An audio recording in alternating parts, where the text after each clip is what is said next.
हमारे यहां ऐसे मानते हैं संध्या समय पर 2-3 काम हमेशा करने चाहिए।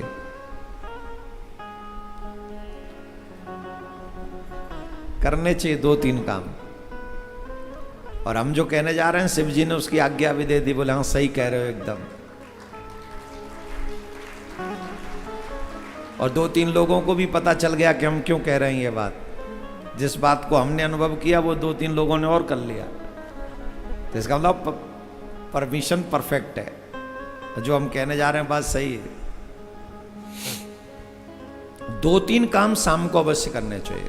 पहली बात, शाम को या तो तुम भजन करो या भगवान की कथा सुनो। ये काम जरूर होना चाहिए। दूसरा, शाम को अपना दरवाजा खुला रखो घर का। हालांकि आजकल मच्छर वगैरह बहुत आते हैं इसलिए लोग बंद रखते हैं, पर शाम के समय दरवाजा खुला हुआ होना चाहिए। और शाम के समय आपके घर में दीप प्रज्वलित अवश्य होना चाहिए।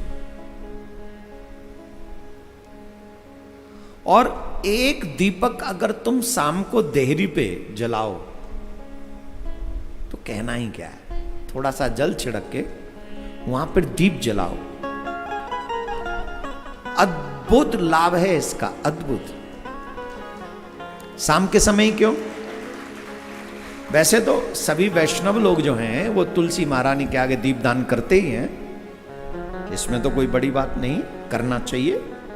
शाम को तुलसी के आगे दीपदान करे, आदि आदि क्रियाओं का ध्यान रखे।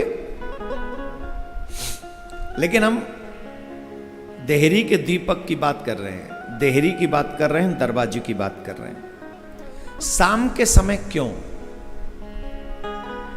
ये जो शाम का समय है, आप इस बात को ऐसे समझो, पूरे दिन पिताजी बिजी रहते हैं। पिताजी कब आते हैं? After 5 o'clock। तब माताजी क्या कहती हैं? देखो मैं तो 2 महीने से बोर हो गई घर में। पूछा क्या चाहती हो?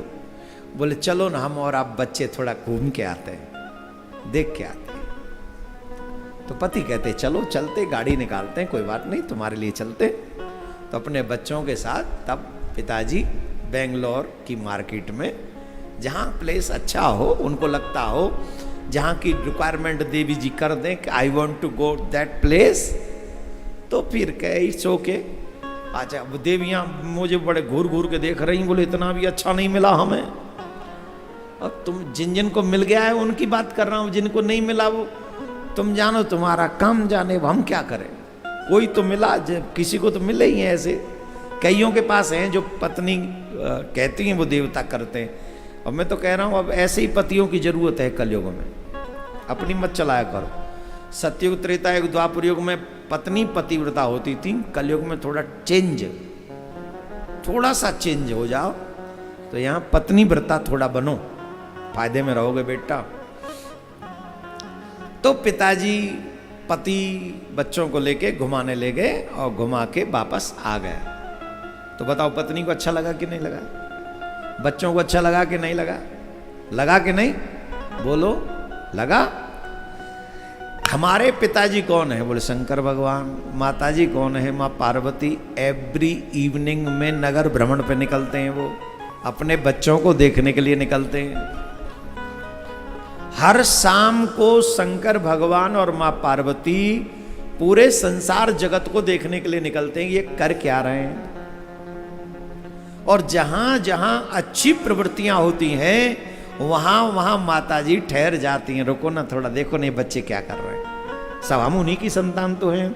तो वो कहते देखो ये बच्चा कितना अच्छा, ये देखो बच्ची कितना अच्छा कर रही है, देखो यहाँ आपका नाम लिया जाए, देखो आपकी कथा चल रही है, देखो आपके लिए दीपक भी जलाया।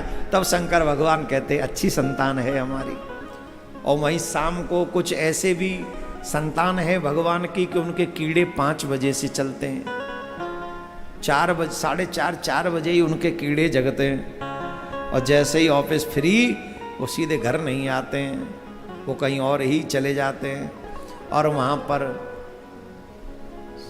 कुछ भी करते हैं। तब माता जी उन्हें देखकर रुष्ट हो जाती हैं। और कई घरों में देखती हैं माता जी, वहां पर मांस बन रहा है, वहां माता जी पिताजी दोनों रुष्ट हो जाते हैं, अरे राम राम राम।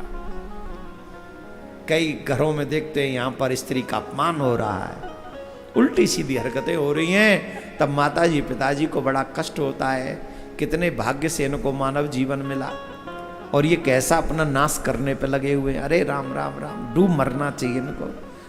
नोट हो जाता है उसी समय, उसी समय बाबा प्रण कर लेते, इस घर में दोबारा नहीं झांकना, यहां पतन होगा इनका। मां पार्वती कहती मैं भी नहीं आऊंगी, यहां तो जीवों की हत्या हो रही है। अभी न्यू ईयर निकला है, न्यू ईयर 31st नाइट में ऐसे ऐसे वीडियो दिखाए गए हमको, धिक्कारी आ जाए। जवान जवान बेटियां नशे के चक्कर के नशा कर करके सड़क पे पड़ी हुई, यही बेंगलोर में MG रोड, पुलिस वाले उठा उठा के ले जा रहे हैं, जनता उठा उठा के साइड में रख रही है, जहां पड़ जाओ। माँ बापों ने बड़े गर्व से भेजा, मेरा बच्चा कहां, बोले कि बेंगलोर में पढ़ रहा है, और बच्चा MG रोड पे पी के पड़ा हुआ है। ऑलमोस्ट हिंदू बच्चे, क्या इन पे भगवान कृपा करेंगे? इन पे माता पिता की कृपा होगी? जवाब दीजिए, आप पर कृपा क्यों नहीं होगी? देखो इतनी दूर, मैं एकदम बेंगलोर के आउटर पे बैठा हुआ हूं, मिड में नहीं हूं, अंदर नहीं हूं, एकदम आउटर पे। यहां से एयरपोर्ट पास में है, बेंगलोर दूर है, हाँ या ना? ज्यादा तो नहीं कह दिया मैंने, बेंगलोर एयरपोर्ट भी पास में नहीं, 1 घंटा लग जाता है। कल आया, मैं बहुत दुखी हो गया, पर ऑप्शन भी नहीं, उड़ के तो यहाँ, वहां से तो यहाँ उड़ के आ गए, वहां से यहाँ कहाँ उड़ गया हमें, अब यहाँ तो आना ही था। लेकिन फिर भी आउटर ही माना जाएगा ये प्लेस। और आप, मैं जानता हूं मेरे शिष्य जो यहां बैठे हैं, बेंगलोर के उस कोने से आया, और कोई इस कोने से भी नहीं हिला, तुम उस कोने से आ गए, तो माता जी प्रसन्न नहीं होंगी? बाबा भोले बाबा प्रसन्न नहीं होंगे? क्या बात कर रहे हो तुम, है? जोर से बोलना पड़ेगा, तो इतना जोर से बोलिए। अब शाम को जब बाबा देखते हैं कि यहां इतने अच्छे अच्छे बच्चे ये कर रहे हैं, तो बाबा तो वैसे ही बहुत दयालु हैं, ही इज वेरी काइंड। ऊपर से तुम्हें कथा सुनते हुए देख लें, वो भी उन्हीं की, वो भी राम जी की, कृष्ण जी की। शाम के समय अगर आप कथा सुनते हो, चाहे भागवत सुनो, चाहे राम कथा स्वयं बाबा सुनते, भागवत कथा स्वयं बाबा गाते हैं, और ये तो उनकी कथा है। कोई भी कथा अगर शाम को आप सुनते हैं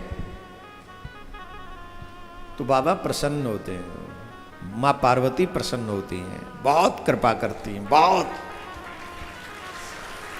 क्योंकि वो नगर भ्रमण पे बच्चों को देखने के लिए जब जाते हैं, तो आप और हम जब शाम को ये कथा सुन रहे हैं, तो ये हमारे लिए परम सौभाग्य का विषय है, परम सौभाग्य का।